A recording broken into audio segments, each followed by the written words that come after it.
इकट्ठी होती है वह जिनेंद्रियों के पास कुंड की भांति है, इसलिए उस ऊर्जा का नाम कुंडलिनी पड़ गया।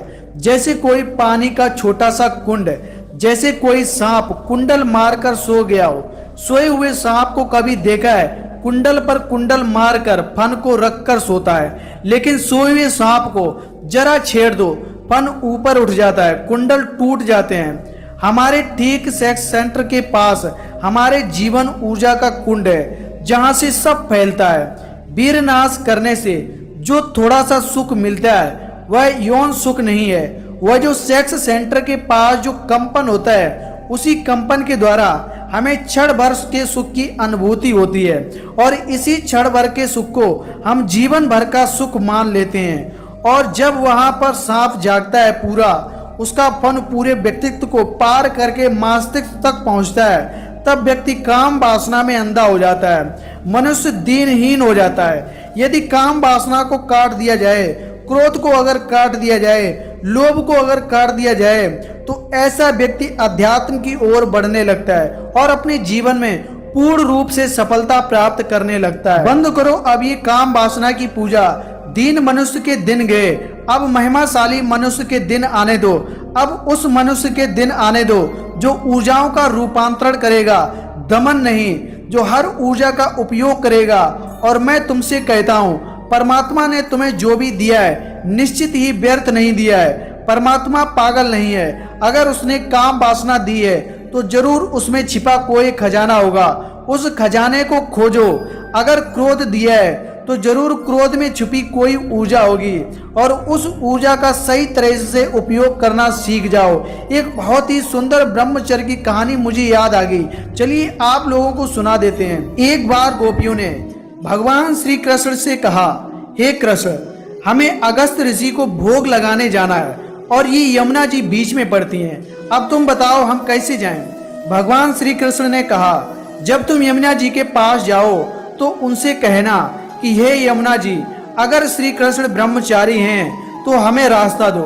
गोपियां हंसने लगीं कि लो, ये कृष्ण भी अपने आप को ब्रह्मचारी समझते हैं, सारा दिन तो हमारे पीछे पीछे घूमते हैं, कभी हमारे वस्त्र चुराते हैं, कभी हमारी मटकियां फोड़ते हैं, खैर फिर भी हम बोल देंगे।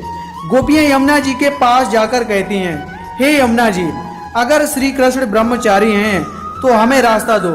और गोपियों के इतना कहते ही यमुना जी ने रास्ता दे दिया।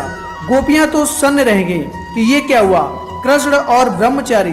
अब गोपियां अगस्त ऋषि को भोजन करवाकर वापस आने लगी तो उन्होंने अगस्त ऋषि से कहा, मुनिवर, अब हम घर कैसे जाएं? यमुना जी बीच में है। अगस्त ऋषि ने कहा कि तुम यमुना जी से कहना, अगर अगस्त जी निराहार हैं तो रास्ता दें।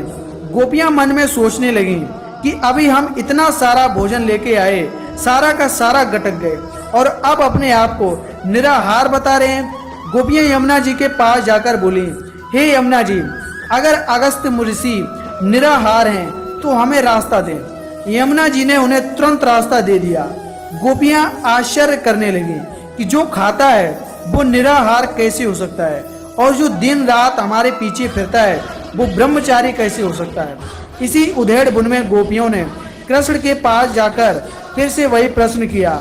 भगवान श्री कृष्ण ने कहा, गोपियों, मुझे तुम्हारी देह से कोई लेना देना नहीं, मैं तो तुम्हारे प्रेम के भाव को देखकर तुम्हारे पीछे आता हूँ। मैंने कभी वासना के तहत संसार को नहीं भोगा, मैं तो निर्मोही हूँ, इसलिए यमुना ने आपको मार्ग दिया।